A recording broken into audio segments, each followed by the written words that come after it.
Welcome to Knife Chats. If you like what you see, give it a thumbs up, leave a comment, share it with friends, subscribe, and ring that notification bell.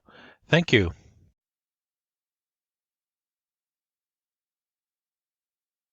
I know Cold Steel fans are going to say I'm really not giving the brand a fair trial, but this is the knife I picked up, the Cold Steel Kudu. This is the only Cold Steel knife I own, and it's probably the only one that I am going to own. Cold Steel has a habit of taking traditional pattern knives sometimes and then making it their own and coming out with a new version of it and saying it's so much better than the original. And quite frankly, with the Cold Steel Kudu, I don't see it. I really don't. The Kudu has I think it's whatever their material is, some kind of FRN handle, fiberglass reinforced nylon or some kind of high impact plastic or something handle, and it does look nice. It's a nice black handle. They could have been they could have used a different color. Maybe that would have made a difference also. You've got the external back spring and you've got the ring lock. Sorry for the glare. This thing is highly polished. I will give it that much for it. And then you've got this wavy line on there, which is supposed to be the kudu, which is a type of antelope. You see it here on the blade, if we can get that. See, kudu, there you have it. That's the antelope that is supposed to be displaying. On the back side here, you see Cold Steel China. So it is made in China.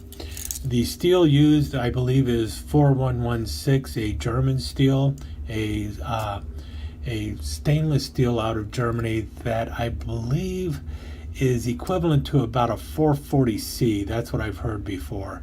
And it isn't a bad steel. I've got other knives in it, and it's a marine grade steel. It's very anti-corrosive steel, and you also see it in a lot of kitchenware. So it's a good solid steel. I'm not complaining about the steel, and the knife comes razor sharp, no doubt about that also. And it's only $7, so at least it was. I think it might be up to $8 now. So it is not an expensive knife.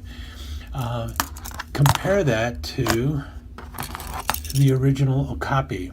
Now, the Okapi has a wood handle, also the external back spring. The steel will usually either be a 1070 carbon steel or some kind of 440 stainless steel. I do not know exactly what it is. It has a stainless steel pin that holds the blade in place, and it's a wood handle, and then you have the stars and moon inset into the wood handle on one side. Now the blade on the Okapi, if you notice, if you listen, it ratchets around to open, and then it locks in place into the back of the back spring here. And to close it, you gotta pull this back and break the lock so that it will close. And these springs come very hard, I'll tell you that right to begin with, but over time they'll break in. The thing with the Kudu, this spring is much tighter than Cold Steel and all of the Cold Steel fanatics lead you to believe. And that was what bothered me about it. Is this is a very strong back spring, and stronger than what I have on my Okapi. And to the point when I first got it, I actually cut myself twice with this knife, simply closing it, trying to close it like a regular Okapi. And that wouldn't have been a problem if it wasn't for the fact of all the videos of the folks, the Cold Steel fans, flipping this knife open and closed one-handed. And all I can assume they did to get that to happen is, if you notice the pin here, the little button, I think they filed that down. You can see it a little bit better on the Okapi. They filed this down, and then they also bent out the spring a little bit so that the action would be a lot looser. Also, The selling point of this is this pin here, or the screw here, which can be loosened so that the blade can move more freely. They claim it's so that when the handle starts wearing out, you can tighten up the blade and keep the blade tight. But that's not what people were doing. They were actually just loosening this up, and then filing down the pin so that they could flip this knife open and closed real fast. And it looked really cool. But quite frankly, you could do the same thing to an Okapi, and so that really did nothing to impress me with the knife. The fact that basically Cold Steel fans were feeding me a bill of goods. If I wanted a plastic handled Okapi, I could have also bought a plastic handled Okapi. So the reason I like the Okapi better is, quite frankly, it has the wood handle. I know it has a pin, and I understand all the arguments that this could loosen up over time because it is just a friction folder, and that wood can wear out, and then once the wood wears out, or it could split and everything else. Well, I've never had that really happen. I've got one that's much older, and the blade is as tight as this one is here, and it's a nice wood handle. People complain about the seam down here. Well, take a piece of sandpaper and sand it off if you really have a problem with it. The handle is actually made of two pieces of wood and then glued together, and then it is pinned here and here. The back spring has a pin that runs all the way through the knife, if you can see down in there, just like you see on the Kudu. Maybe, I don't know if you can see their spring or not. Nope, you can't. Really, it comes down to this. If you want a made in China plastic handled Okapi, that's going to cost you about $8. Go ahead and grab the Kudu. If you want the original made in South Africa Okapi, then I would say go grab the Okapi. It's going to cost you about $25, but I think it's well worth the $25 simply because you have the history behind the Okapi.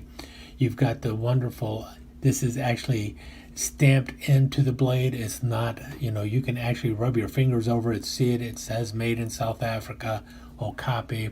It's got a history going back to when the knives were made in Germany back in 1902. Just a really great knife. And you've got the classic stars and moons, as opposed to some kind of impala hood ornament and some kind of pad stamping on the blade. Really your choice. For me, the knife did nothing for me. It's no better than the Okapi, and in matter of fact, as far as I'm concerned, straight out of the box, it doesn't function nearly as well as an Okapi. And finally, this is what my Okapi looks like after I've used it for several years. I mean, this is one I actually took out and played with for quite some time. Made with the 1070 carbon steel. Chopped up a lot of little branches and everything else with it, and cut up meats and everything else. And this one really looks nice, and it's 1070 carbon steel. The Okapi is still there. It's not going to rub off from being used. You got a wonderful patina going on the blade. The wood is darkened a little bit from all the oil that it absorbs from the hand, and it actually develops some real character. Yeah, the blade wobbles a bit, but the blade wobbled a bit to begin with. So, yeah, I much prefer a nice used Okapi to the Kudu. Sorry, Cold Steel fans, at least when it came to the Kudu, I don't see any particular advantage to it other than it's an $8 knife. But I guess Okapi could also take and make their South African knives in China and make them for $8 too, but instead they continue to make them in South Africa. And so I would rather get the original Okapi out of South Africa than the phony Kudu out of China.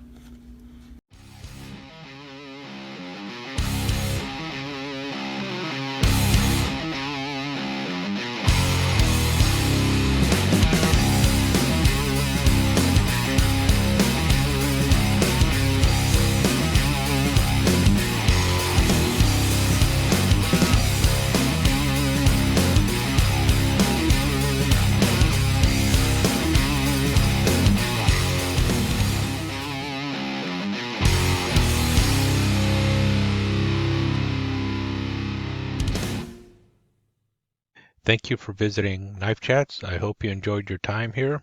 If you did, please give us a thumbs up and consider subscribing to the channel and ringing that notification bell so that you will be notified when the next episode of Knife Chats is up online. Thanks again. See you soon.